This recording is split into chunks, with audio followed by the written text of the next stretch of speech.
Sarah Allen. Here. John Trick here. Here. Melissa Clark here. Mary Dwyer. Here.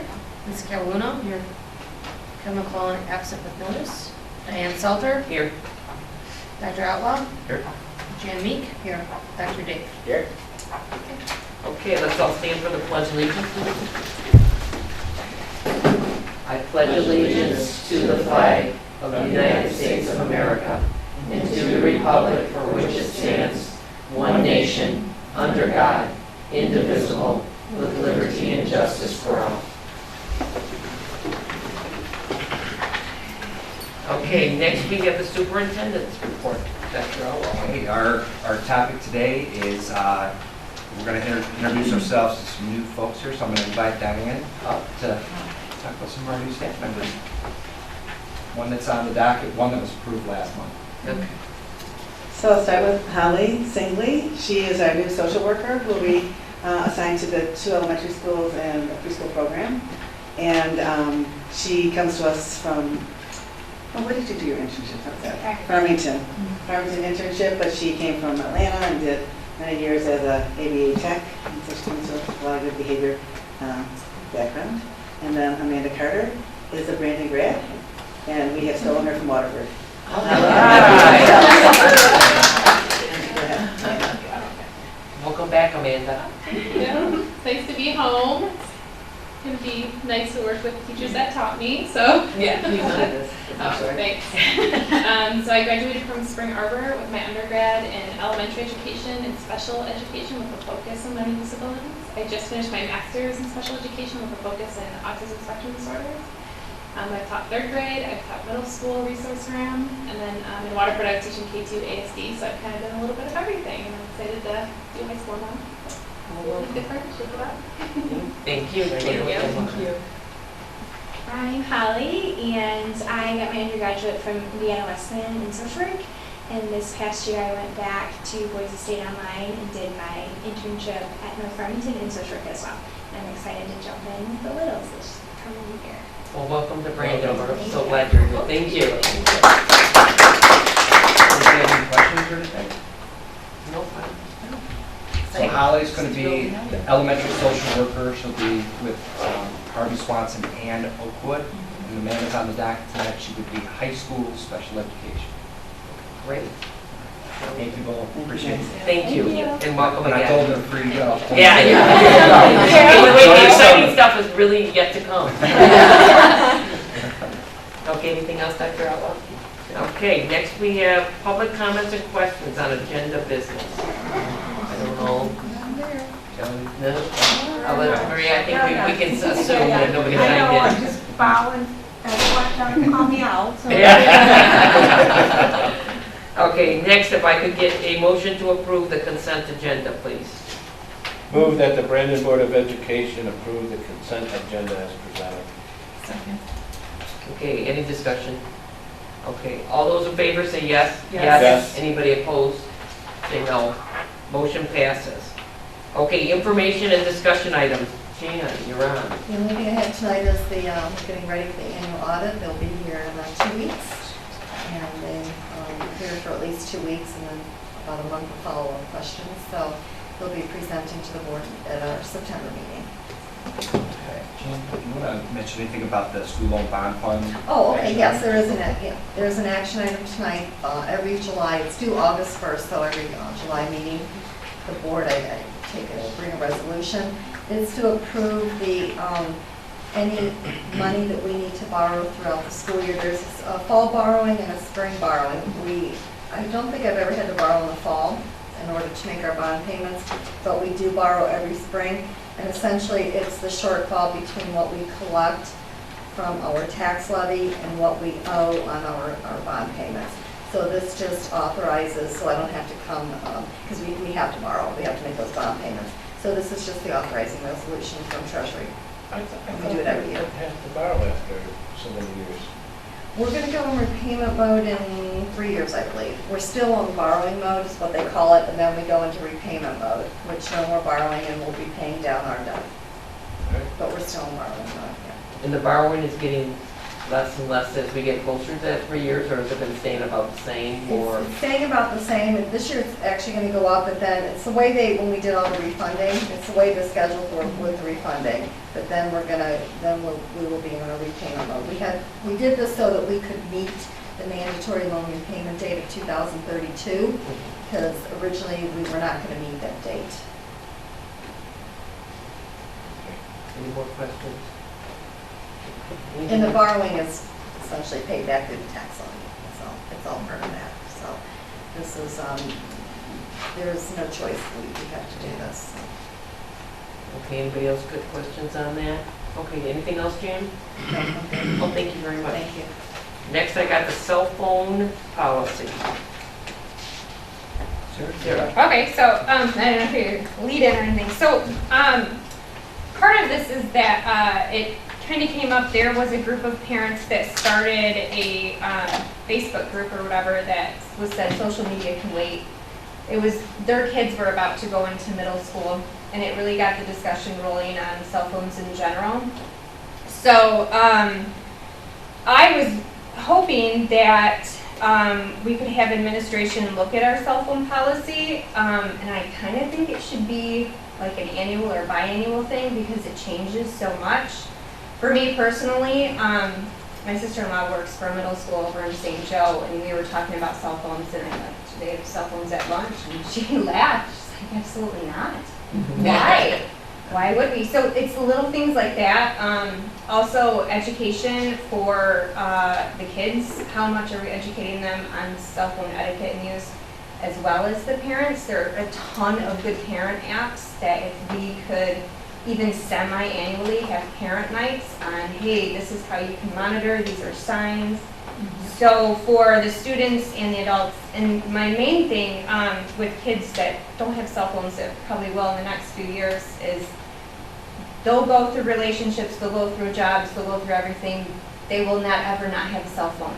So I want to make sure that while life changes for the kids, when they graduate and they even go out into the adult world, we've equipped them as much as possible with that little magical device with them. So I just thought maybe we could have administration, maybe staff, parents, or whatever, look at it, make sure it's the best it can be, and then suggest if there are things that need to be tweaked.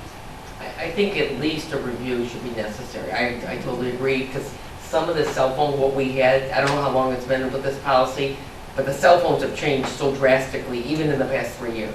Yeah. I mean, and me too, I would agree, no cell phones in some areas. Yeah. Or classrooms, depending on what's going on, if it's not part of learning.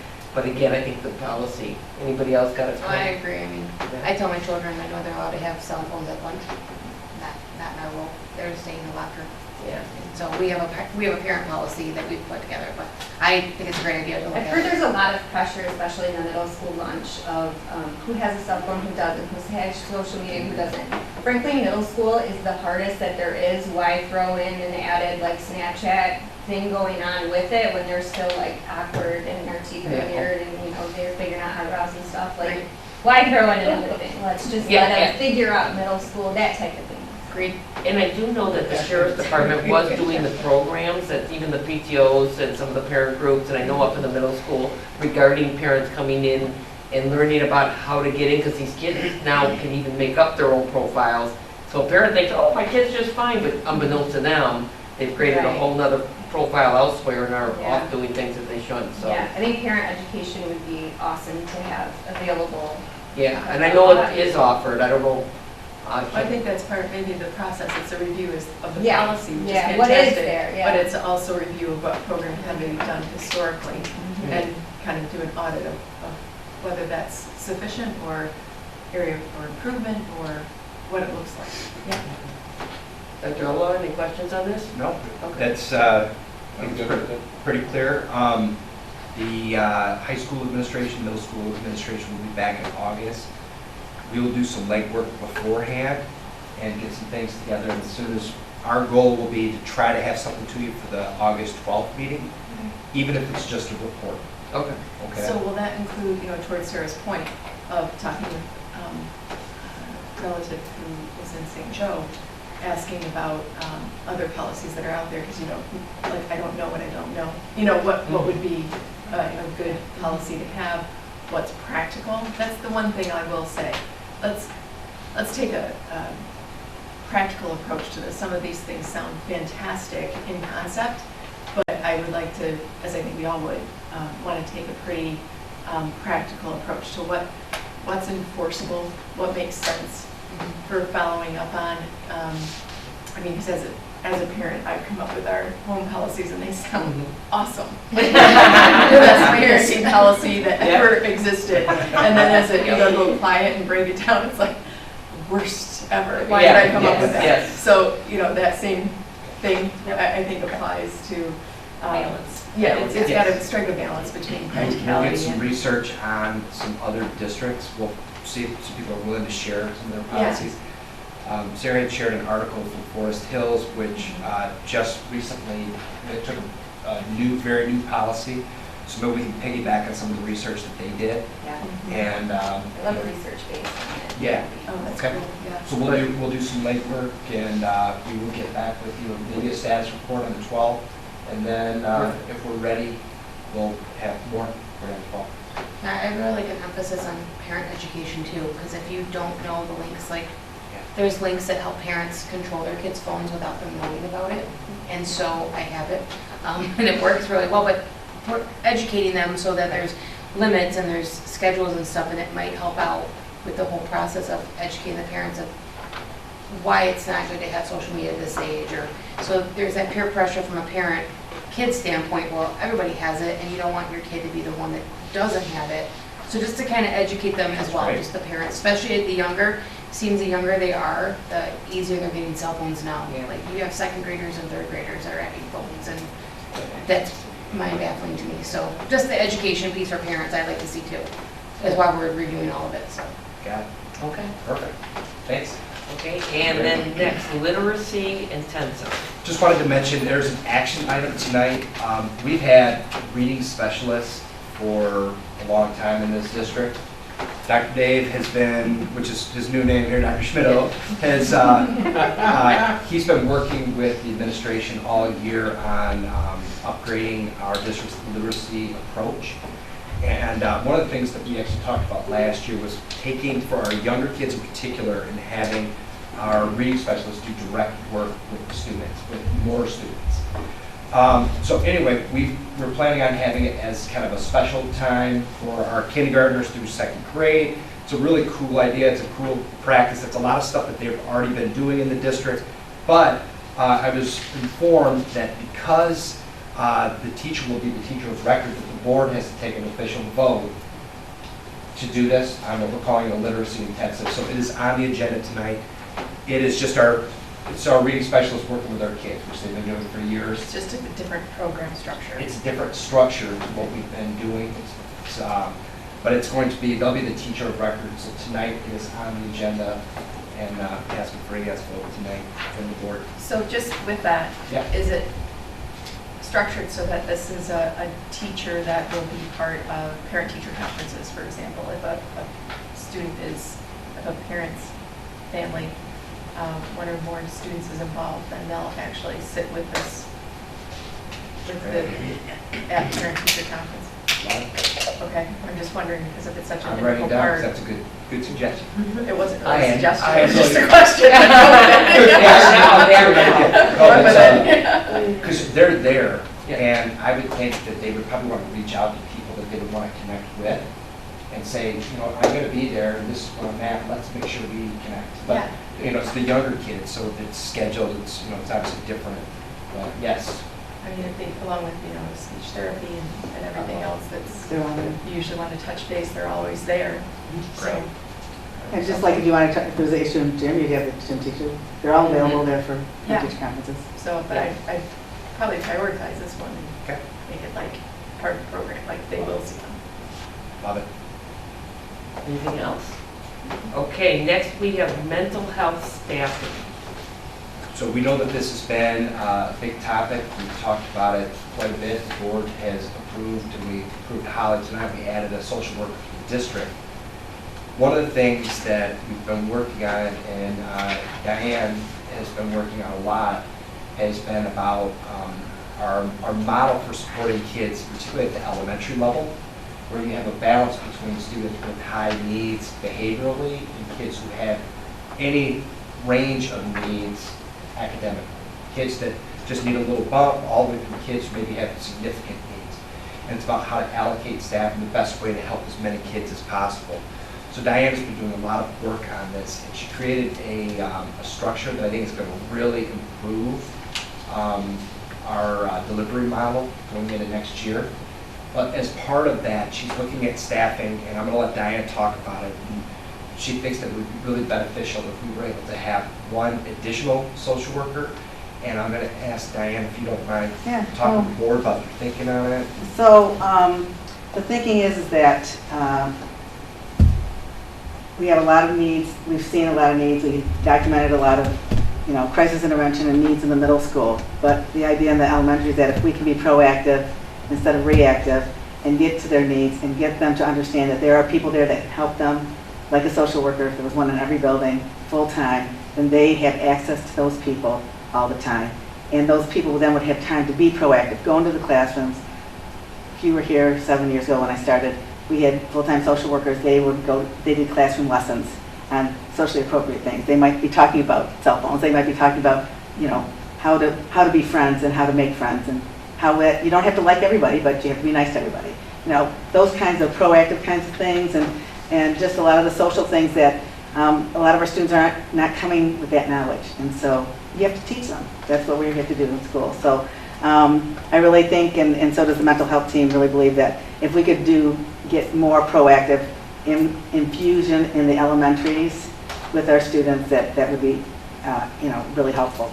Now we're going to do that even with a shared person like we have now, right now that you approved, and I really appreciate that. And we're going to do as much as possible proactive that we can, but the unfortunate thing is that when crises come up, that overrides everything, and that takes precedent, because there's issues that you have to take care of, and crises that you have to evaluate, and kids that are in really need. So Diane, would you mind just briefly just mention the difference between the behavior interventionist and the social worker? Sure. The big difference So, about what they do, because I think this is an important piece. So behavior interventionists, the ones that we've had in the elementary, we usually make sure that they have a counseling background. So they might be licensed as a counselor, but they can't be the responsible agent to giving mental health support for a child with an IEP on their IEP as a service model.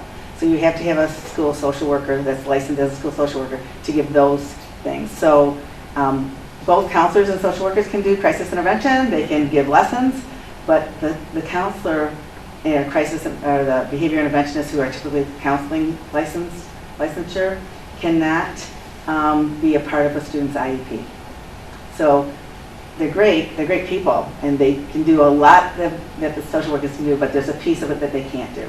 And that's why they're a little more, you get a little more value, because they can do more outside, both for kids with IEPs and kids without IEPs.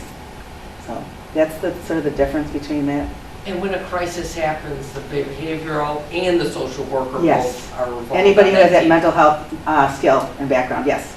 So, my mental health team develops counselors, high school, middle school and counselors, and our behavior interventionists, and the social workers, and the psych. So, like when there's a crisis, they know they get an email from me. I told Holly at lunch dinner today, so you're going to be on my email group and my text group, just so you know, and it happens whenever. And I gave you the example, in the middle of winter, of a winter storm, we're in the middle of a crisis, and I'm texting everybody, and they're making decisions and telling me what's the best thing to do, and I'm talking to Dan and Matt, and we're coordinating those efforts. So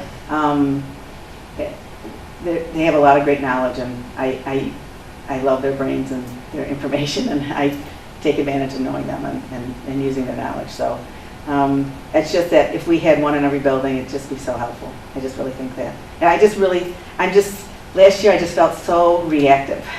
I mean, when I see the amount of crisis intervention and crisis assessment that we had to do in the middle school and high school, I'm like, gosh, maybe if we'd gotten to them earlier, and if we could be more proactive in the elementary. It's everywhere. It's not just here. I mean, it's everywhere. It is. The It's change. everywhere. It is everywhere. And- In the Holly that we just saw and talked to and bringing aboard, she's the one that would be sharing the two elementaries, Yes. correct? Mhm. Okay. But she's gonna, I mean, you know, the support of my psychologists and social workers are right behind her. They already have a support plan for her. And to help And if her. I understand this correctly, Oakwood does not have a behavioral, Mm-mm. so when she goes over there, Holly is on her own. She's there, yep. Yeah, well, she'll have the support of the psychologist that's assigned to that building, but Okay. they, you know, they're shared. My psychologists are shared between the buildings. So it's not like they're there 2 days or something. They can't do that. Okay. I think there's a lot to think about I too know, for a minute, yeah. and I think it is totally worth thinking about. Anybody got any questions for Diane? I appreciate that clarification because I was going to ask the proactive, reactive, kind of, So it that's- kind of sounded like it between the job descriptions. So can a behavior interventionist go into a classroom and teach Yeah, also? absolutely. Or are they all responsive? Nope, they're proactive too. They're teaching skills and doing, you know, lunch buddy groups and those kinds of things. So they all do those kinds of things, but when it comes around to actually like, you have a student who needs social work on their IEP and they need something very specific in training and a behavior plan, they have to have a social work license to be able to deliver that service. Just like a PT or an OT or a speech therapist, they're on the IEP. And a behavior interventionist or a person with a counseling license cannot do that. So, What's our I appreciate you percentage of thinking about it. IEP I'm sorry. students? Like, what's our percentage of? oh, we're at the norm. We're at 12%, 11, 12%. Okay. Yeah. And we're very cognizant about keeping that, you know, and so we have those students who really need it. We're not, you know, we've all gone through those ups and downs, and my predecessor got us right where we were supposed to be. We kept making it where we're supposed to be, so.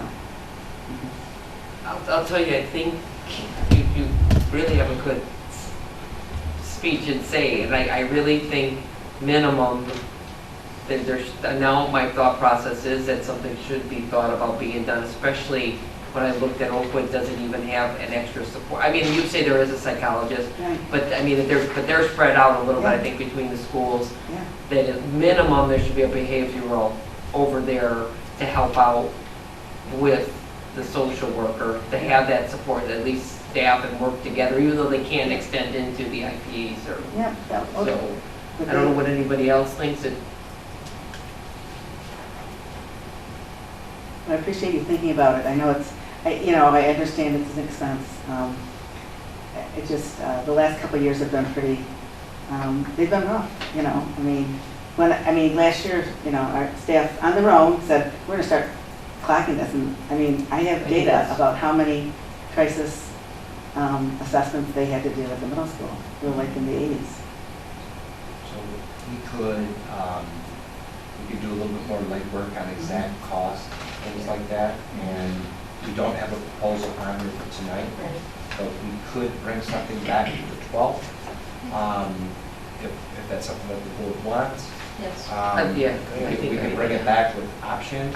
Also, a plan put together on what we could do if we can't do that, a plan that we can have for what we have now. Yep. We can do that. We'll see both. I We think can we do should. options, Yep. and maybe Right, I agree. the board talks about it, and then that's when those things will happen. Then we have an action item that's built in, but maybe we have some time to digest. Yeah, I think there's a little bit of it's still an education piece just based on the questions being asked tonight. That's what I feel, you know, Yeah. with all the good information shared. Sure, if you It's- think of anything else, you know, I mean. Yeah, it's all a matter of good understanding, right? The Good type of decision understanding. we make. Sounds And I really, I'm sorry that the word proactive hit me as being, I want to be proactive and not reactive. So that did get my attention big time on this. And our little kids, I think they're growing up into way different experiences that we never had as a second or third grader. I mean, I hate to say that. No, it's true. And them understanding it and being able to deal with things going on in their own homes.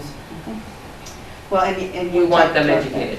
The cell phone thing, there's tons of research out there about how cell phones, the use of cell phones and parents using cell phones, and the whole thing is that it's limiting the interaction, people interaction, so kids aren't necessarily seeing people interact with each I other. know. So we have to teach them That's I what know. we do. And so, as a school, we teach whatever we have to teach. I'm going to give my recommendation. We have to bring Mr. Maliki down to the lower grades. I actually said my kids had to take public speaking. It was a family requirement in high school because I had to get them away from, even though they really got them later in life, their cell phones, but I wanted them, they do need that. The people contact and talk, I think, for me, is very important too. Well, thank you. Thank you. Anybody else We'll any work on it. questions? We'll work concerns? on that, and we'll have something ready if the board wants to know as well. Okay, That sounds good. Okay? Thank you. Thank you. Okay, next action items, could I get an approval of employment of Can our? I add one thing? I'm so sorry. Is it possible for us to, I'm not looking for a detailed report, but some of the data that was collected, to just have a better I understanding? have the data. I'm sure. Yeah, Yeah. just I like this. I will give you, I will give you what we have. more of the Perfect. education, not that I'm, No, I may not even understand what I'm looking at No. as much as, in I'll detail. give it to you as so much you as can just, understand. Yeah. Yeah. In its entirety. And I say it's pretty rough because as people just started getting into it, and I have some people who are better at, putting it on. And that's what I mean, I don't. I can give you what I have. I don't think we need any extra, No, I'll give you what you have. configuration of the Yeah. numbers or anything like that. I don't want to put any more on your plate. No. But to the extent it's on I'm happy to a do that. napkin, whatever it Yes. happens to be. But I guess what I would like to see is that, let's go towards the future. If there's some form of tracking, because are these, if putting, now we have we're getting a new social worker. I guess I'd like to see some tracking, I mean, that this is working. I mean, I hate to just keep bringing more of these, let's say certain professions in and then find out we're really getting nowhere. But I wouldn't mind continuing forward that we keep the tracking going. Absolutely. You know. Oh, yeah, no, But the one caution I would throw out there is a lot of what your mental health people, your counselors do is not quantifiable. Right. And that's the Right. magic that, and I think, Understood. so just Yes. throwing that out. But- Right. Okay, but yeah. Understood. There are things like crisis intervention. I could not believe the numbers of people that were in crisis. Sure. And that's in all school districts right now. Things like suicide, things like that, Yeah. that are real things. Diana knows all those numbers. And there's going to be a Okay. takeaway, knowing that if all the attention was focused on managing that high number of crisis situations, then we know all of the other programming that might normally be attended to is not. Just because there's only so much, not to anybody's, failures, as Yeah. much as there's just. well, you have to so much- prioritize. Yeah, Those there's students so get much time. priority number Right, one. of And if course. that means one or two, staff is working on that assessment, and it might take an hour, 2, 3, and follow up, it's pretty intense. Right, And then we have to debrief with them. And it's not- because there's- and the fact It's you gonna don't, get more. and you don't schedule crises. No, you obviously, don't. So that pushes everything. Yes. I'll tell you the schedule every Friday Every afternoon. Friday. There you go. At like 2:20 or 2:15 Yeah. at the middle Right. school, 2 o'clock at the high Right. school. Right, No I joke. bet. Yeah. I bet, yeah. Is that in like a database type setting, or is it? I can just tell you that because I get the calls and I'm like, okay, and I said, and do you have something, can you stay? I mean, because if not, I have to get someone to take over. Because if they've got a commitment or something, and, because I'm the one that get called first, because I'm the one who deploys the people who need to help. So, Right. So, pretty anecdotal. I came from I have the same a question. counseling background, Yeah. not personally, I worked in that environment, we had a database, you could pull incidents out, and I Yeah. know it's a different environment in teaching, but is there like a simple access database that you could quantify certain types of Yes, things? there and is. just Check mark them? Certainly not, we're going to get a, Just an easy right now, tool. we have an easy tool, and they basically list and Oh. tell what kind of thing it is, and they check mark, yep. But Okay. there's more data we could be collecting, like time of day, time of year, besides the dates. Oh, Certain things happen in certain months more, but, yeah, we'll get you as much data as I have. Full moon. just make it easy. Yeah. Well, I can tell you that. I mean, I know, I just get. No, that is true. They do, they get it. Totally true. Oh my gosh, you got it. but don't do more work for it. No, I'm only gonna give you what I have, so, Okay. thank you. Anything else? Sorry, but I don't want to, okay. Everybody good? Okay, next action items, approval of employment of our resource room teacher. Move that the Brandon Board of Education approve to employ Amanda Carter as the new resource room teacher for the 2019-2020 school year as presented. Support. Okay, we've already met her. Phil, any discussion? Okay, seeing none, all those in favor say yes. Yes. All those against say no. Motion passes. We got a new resource room teacher. Okay, next, approval of the annual school bond loan fund resolution. Could I have a motion, please? Move the Brandon Board of Education approve the annual school bond loan fund resolution as presented. Support. Okay, any discussion on that? Okay, all those in favor say yes. Yes. Yes. Those opposed say no. Motion passes. Okay, could I get it up? Ms. President, I'm sorry, do a roll call vote Oh. with that resolution? Don't get resolution. Could I get a roll call, please? Thank you, Maria. I forgot the word Sorry to resolution. interrupt. No, that was a good interruption. Thank you. Sarah Allen, Yes. Melissa Clark, yes. Marion Dwyer, Yes. Lisa Cavaluna, Yes. John Chartier, Yes. Diane Salter. Yes. 6 yeses. Okay, motion passes. Thank you, Maria. I do appreciate it. Could I get a motion for the elementary literacy intensive? Move the Brandon Board of Education approve to support the introduction of a literacy intensive special at Oakwood and Harvey Swanson for the 2019-20 school year as presented. Support. Okay, any other further discussion on that? I'm glad we're doing that. And all those in favor say yes. Yes. Yes. Opposed, say no. Motion passes. Next, I have citizens input. I don't see any. And meeting's adjourned.